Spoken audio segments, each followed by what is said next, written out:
Hey guys, today we're going to be making Linguine Carbonara. It's one of my favorite dishes. Let's get into it.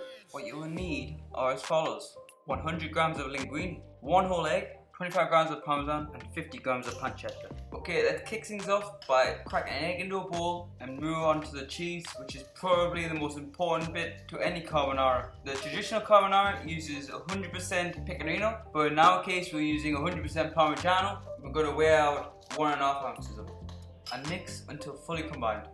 And add in some black pepper, and don't add any salt as the pancetta will be salty enough. I'm just going to add in some fresh basil and dried thyme. It's optional, just for some colour. Now it's time to go to the stove. Place the pancetta in a cold pan and cook over medium heat to render the fat down and allow it to go crispy. Add the linguine to a pan of boiling water and cook until al dente. A good tip: cook for 1 minute less than the packet says. Another way to know if pasta is done is to taste it, obviously. When cooked, place the linguine into the pan with the pancetta and turn the heat off and add the eggs. This is where you gotta move your ass and keep the pan moving at all times. If you don't, it'll be scrambled eggs and it'll be a disaster. Now taste check for seasoning. Spot on. And guys, there you have it, Linguine Carbonara. If you enjoyed this video, please like and subscribe. And that's it from me. See you guys in a bit.